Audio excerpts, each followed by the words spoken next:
Hello बच्चों, let's see the question and the question says calculate the molecular masses of the following compounds। हमें यहाँ पे 4 compound given है जिनके हमें मॉलिक्यूलर मास को कैलकुलेट करना है।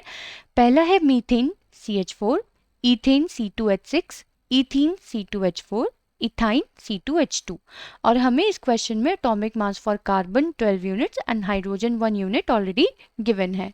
तो चलिए बच्चों, आइए सारे पार्ट्स के सारे कंपाउंड्स के मॉलिक्यूलर मासेस को कैलकुलेट करते हैं। ए पार्ट है बच्चों मीथेन। मीथेन का केमिकल फॉर्मूला होता है CH4।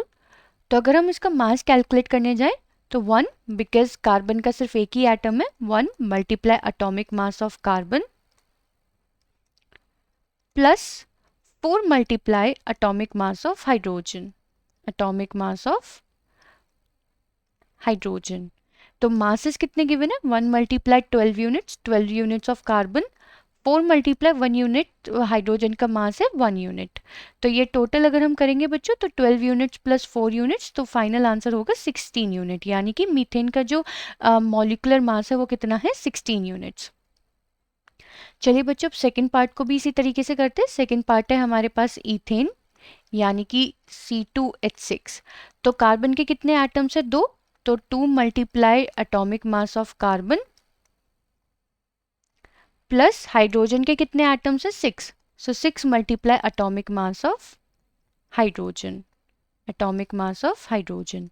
तो यानी कि अगर हम देखें 2 multiply atomic mass of carbon, carbon का एटॉमिक मास है 12 units, 6 multiply atomic mass of hydrogen, उसका मास है 1 यूनिट, यानी कि 24 यूनिट्स प्लस 6 यूनिट और फाइनल आंसर होगा 30 यूनिट्स, यानी कि इथेन का जो मॉलिक्यूलर मास होता है वो होता है 30 यूनिट्स। चलिए बच्चों, बात करते हैं सी पार्ट की, जो कि है इथीन।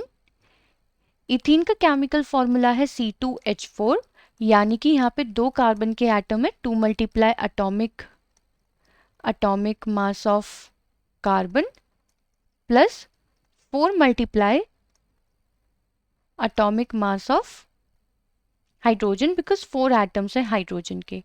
तो that is 2 multiply atomic mass of carbon 12 units plus 4 multiply 1 unit mass है हाइड्रोजन का, तो ये हो जाएगा 24 यूनिट्स प्लस 4 यूनिट्स, तो टोटल आंसर होगा यहाँ पे 28 यूनिट्स, यानी कि जो हमारी ये इथीन मॉलिक्यूल है उसका जो टोटल मास है वो कितना है? 28 यूनिट्स।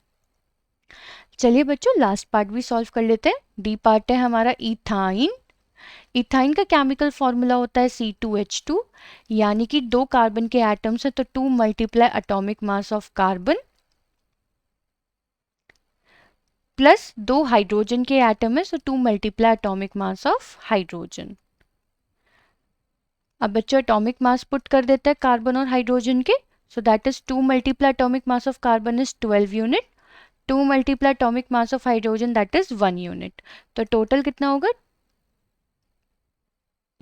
टोटल होगा बच्चों यहाँ पे 24 यूनिट्स, 24 यूनिट प्लस 2 यूनिट, जो कि टोटल होगा हमारा 26 यूनिट, यानी कि इथाइन मॉलिक्यूल का जो मॉलिक्यूलर मास होता है वो कितना होता है? 26 यूनिट्स। तो बच्चों इस क्वेश्चन में हमें सारे पार्ट्स के मॉलिक्यूलर मासेस को कैलकुलेट करने को बोला गया था। आई होप बच्चों आपको ये क्वेश्चन समझ में आ गया होगा। Thank you.